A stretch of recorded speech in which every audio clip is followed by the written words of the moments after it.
Hello everyone.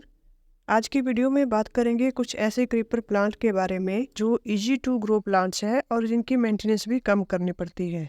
अगर हम in plants को अपने गेट के ऊपर या बाउंड्री के ऊपर लगा दें तो बहुत भर भर के फूल आते हैं और हमारा जो गार्डन है वो पूरा साल भर फूलों से भरा रहता है। ऐसे में हम सबसे पहले बात कर लेते हैं ट्रम्पेट वाइन की। जब भी इस प्लांट को लगाना हो तो इसको कटिंग से लगाना चाहिए। बहुत आसानी से इस प्लांट में रूटिंग हो जाती है। जैसे यहाँ पे गेट के बाहर लगाया हुआ है तो पूरे का पूरा गेट इस प्लांट ने कवर करके रखा है और अच्छे से फ्लावरिंग भी इस प्लांट के ऊपर हो रही है। ट्रम्पेट वाइन के ऊपर रेड और येलो कलर के फूल आते हैं जो बंचेज में आते हैं, भर भर के फूल आते हैं। इसको जब भी लगाना हो तो इसको पूरे दिन की धूप चाहिए होती है। जितनी ज़्यादा इसको धूप मिलेगी फूल भी उतने ज़्यादा खिलेंगे। इसको गेट के ऊपर बाउंड्री के ऊपर लगा दें तो पूरे का पूरा गेट भी और बाउंड्री भी इस तरह से भर जाती है और इसके जो फूल हैं गुच्छों में लटके रहते हैं। इस प्लांट को फर्टिलाइज़र साल में 2 या 3 बार दे देना चाहिए। 3-3 महीने के गैप में इसमें वर्मी कंपोस्ट ज़रूर डालते रहना चाहिए। और जो लिक्विड फर्टिलाइज़र होता है जैसे banana peel fertiliser, onion peel fertiliser और जो किचन वेस्ट फर्टिलाइज़र होता है वो इसमें डालते रहना चाहिए, तभी इसमें भर भर के फूल आएंगे।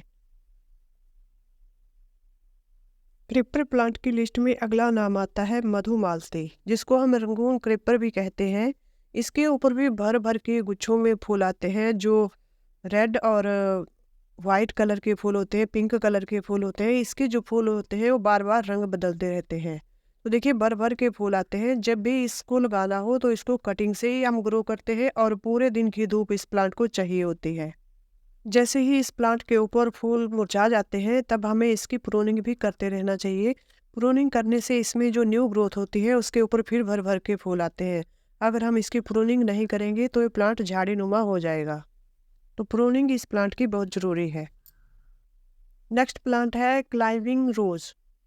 ये गुलाब के पौधे की तरह ही एक पौधा होता है, लेकिन ये बेल नुमा आकार का पौधा होता है।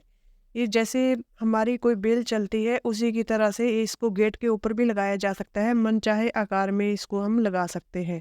जैसे यहाँ पे देखिए पूरे का पूरा गेट इसने कवर किया हुआ है। तो जैसे हम गुलाब का पौधा लगाते हैं उसी तरह इसी प्लांट को भी लगा सकते हैं।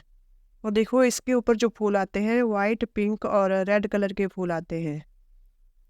जिस तरह से हम घर में लगाए हुए देसी गुलाब की केयर करते हैं उसी तरह से इस गुलाब की भी हमें केयर करनी चाहिए। इसके ऊपर भर भर के गुच्छों में फूल आते हैं और जिस तरह से बेल चलती है एक उसी तरह से प्लांट चलता रहता है। हमारा अगला जो बेल वाला पौधा है उसको पैशन फ्लावर भी कहते हैं और कृष्ण कमल भी कहते हैं। इस प्लांट को राखी बेल भी कहा जाता है। इसको जब भी लगाना हो तो इसको कटिंग से भी लगा सकते हैं और इसको बीज से भी लगा सकते हैं। बीज से लगाने पर ये 2 हफ्ते का टाइम जर्मिनेट होने को लगा लेता है और कटिंग से भी लगाना हो तो इसको ज़्यादातर बरसात के मौसम में ही लगाएं। कटिंग से भी आसानी से लग जाता है और इसके ऊपर जो फूल खिलते हैं वाइट, नारंगी, रेड और सफ़ेद रंग के फूल इस प्लांट के ऊपर आते हैं। बहुत ही प्यारी सी बेल होती है। इसको हम गेट के ऊपर भी लगा सकते हैं और बाउंड्री के ऊपर भी लगा सकते हैं। बहुत प्यारे फूल लगते हैं इसके। जब ये बाउंड्री के ऊपर लगा हुआ हो पूरी बाउंड्री को कवर कर लेता है। क्रीपर प्लांट की लिस्ट में अगला नाम आता है बेंगल क्लॉक का। इस प्लांट के ऊपर नीले रंग के फूल आते हैं जो बहुत ही प्यारे लगते हैं। जब भी इस प्लांट को लगाना हो तो कटिंग से ग्रो करें। आसानी से ग्रो होने वाला ये प्लांट है। सदाबहार प्लांट है और इसके लिए अगर गमला लेना हो तो इसके लिए गमला 12 से 15 इंच का गमला अच्छा रहता है। वैसे इसको ज़मीन में लगाएं तो ज़्यादा बेहतर रहता है। क्रीपर वाइन की लिस्ट में अगला नाम आता है हमारा फ्लेम वाइन का। फ्लेम वाइन जिसको हम गोल्डन शावर भी कहते हैं, इसके ऊपर भी बहुत ही प्यारे फूल आते हैं।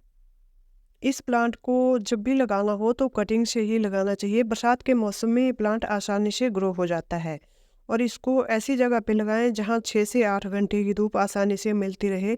जितनी ज़्यादा इस प्लांट को धूप मिलेगी उतने अच्छे से इसमें फूल खिलेंगे। इस प्लांट के ऊपर बहुत ज़्यादा फूल खिलते हैं। पूरे की पूरी जो हमारी वाइन होती है वो फूलों से भरी रहती है। कुछ इस तरह से पानी की ज़्यादा ज़रूरत तो इस प्लांट को होती है। पानी की कमी नहीं होने देनी है। इसको गोल्डन शावर भी कहा जाता है। पेपर वाइन में अगला नाम आता है बेगोनविलिया का। ये भी एक बेल की तरह ही चलने वाला प्लांट होता है। अगर इसको हम प्रूनिंग नहीं करेंगे इस प्लांट की तो ये बेल की तरह बढ़ता रहता है, लेकिन इसके ऊपर अगर हमें गुच्छों में फूल चाहिए होते हैं तो इसकी हमें प्रूनिंग करते रहना चाहिए। नहीं तो कुछ इस तरह के फूल इस प्लांट के ऊपर आते हैं। फूल तो काफ़ी ज़्यादा आते हैं लेकिन गुच्छों में नहीं आते। अगर इसकी हम प्रूनिंग करते रहें तो इसके ऊपर गुच्छों में फूल आते हैं। कुछ इस तरह से फूल आते हैं प्रूनिंग करने के बाद। तो इसको जब भी लगाना हो तो कटिंग से लगाएं। बरसात के मौसम में ये प्लांट आसानी से ग्रो हो जाता है। देखिए यहाँ पे प्रूनिंग की हुई है तो भर भर के गुच्छों में फूल आए हुए हैं। क्रीपर वाइन की लिस्ट में अगला नाम आता है स्टार जैस्मिन का। स्टार जैस्मिन को भी हम कटिंग से ही ग्रो करते हैं और जिस तरह से हम मोगरा प्लांट की केयर करते हैं उसी तरह से इस प्लांट की भी हमें केयर करनी चाहिए। इसके ऊपर जो वाइट कलर के फूल खिलते हैं वो स्टार की तरह होते हैं और इन फूलों की बहुत प्यारी खुशबू होती है। तो स्टार जैस्मिन को हमें अपने गार्डन में लगा लेना चाहिए। ये बेल के आकार का पौधा होता है। मोगरा फैमिली से ही ये प्लांट आता है। जिस तरह से मोगरे की खुशबू होती है उसी तरह से स्टार जैस्मिन की भी खुशबू होती है। क्रीपर वाइन की लिस्ट में अगला नाम आता है मॉर्निंग ग्लोरी का। मॉर्निंग ग्लोरी प्लांट पूरे का पूरा फूलों से भरा रहता है। जब भी हम इसको लगाते हैं बीज से लगाते हैं और बीज से लगाने के बाद 2 से 3 महीने में इसमें फूल खिलने लग जाते हैं। इसके ऊपर जो फूल आते हैं रेड, ब्लू और बैंगनी कलर के फूल आते हैं जो बहुत ही प्यारे लगते हैं। बेलनुमा आकार का पौधा होता है। मॉर्निंग के टाइम पे इसके ऊपर फूल खिलते हैं।